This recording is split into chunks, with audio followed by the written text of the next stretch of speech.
Okay, class, let's look at an example of a summing amplifier and a difference amplifier, or an adding amplifier and a subtracting amplifier. This is an example of a summing amplifier. When we look at this, we see there are several input voltages, voltage 1, 2, and 3. They each have their own input resistance, and then they're all fed into the inverting amplifier input, and then there's a feedback resistor from the output. So this, if you look in the book, you can see the development of the summing amplifier formula, which basically looks like this. Now the one in the book may look a little different. They put this feedback resistor, RF, in the numerator of each term. I just factored them out, so it's out front. So algebraically, that's the same thing. All right, so in this problem, what we have is we have three different input resistances. We know V1 is 2 volts. We know V3 is minus 1 volts. And the question is, what does V2 need to be so that our output voltage is 16.5 volts? All right, so here's our formula. This is a very simple example. All we need to do is plug in the numbers. So we get minus 16.5. There's the output voltage we want. And the feedback resistor is 50K ohms. And V1 is 2. R1 is 10K. There's our unknown. V2 is over R2, which is 20K, K ohms. And then we have V3, which is a minus 1, over R3, which is another 50K. And there we go. That's fairly straightforward. There's just some algebra. We just need to solve this for V2. What do we get? I'm going to skip a little bit of algebra here, but you guys can do this. We end up with minus, this comes out to be 50 over 10 is 5 times 2 is 10, minus 1. We end up with minus 9, minus 50 over 2.5, V2, and so our V2 in this case is 3 volts. And there's our answer. It's a fairly straightforward problem, as long as your summing amplifier has exactly the same configuration as the one in the book used to develop this formula. Okay, let's look.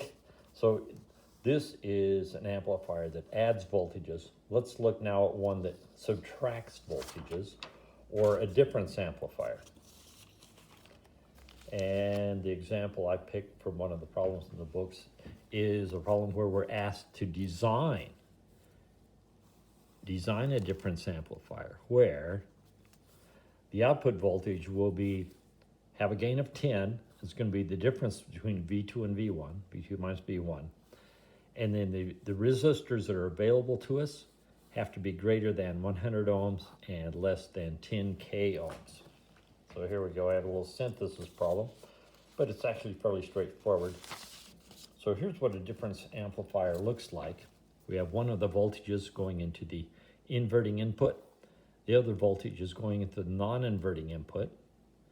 So this looks like an inverting amplifier combined with a non-inverting amplifier, and that's exactly the case.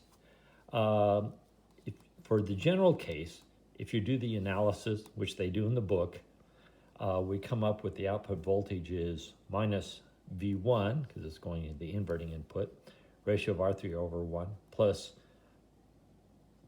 here. See, there's a minus in front of V1 and a plus in front of V2. And then because we have a voltage divider here, we get this term. Because it is a non-inverting input with R1 and R3, we get this term. So it comes out kind of ugly.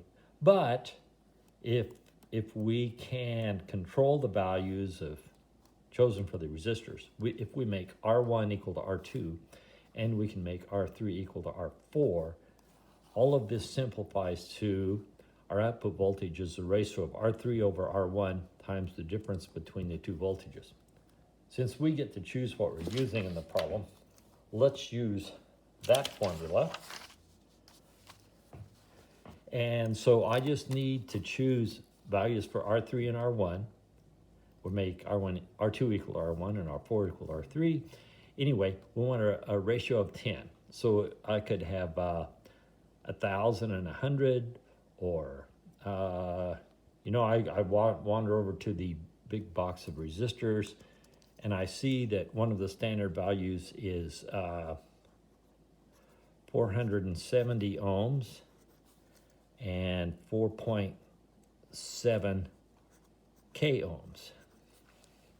So they're different by a value of a factor of 10. So if we want R3 bigger than R1 by a factor of 10, then I'm going to set R3 equal to 4.7 k ohms, and R1 equal to 470 ohms. Now R2 is going to be the same as R1, and R4 is going to be the same as R3. So there we go. There's our answer. Let's plug it in the formula and see if we get what we want. So my V out would be R3 over R1. 4.7K is 4,700. R1 is 470. From our formula, V2 minus V1. And sure enough, we get what we wanted.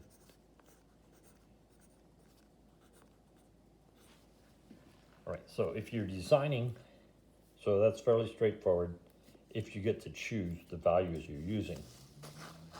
If you get to choose, make sure you choose resistors that look like that, and we have a simple formula. If for some reason these conditions are not met, you just have to use the full formula. All right, thanks.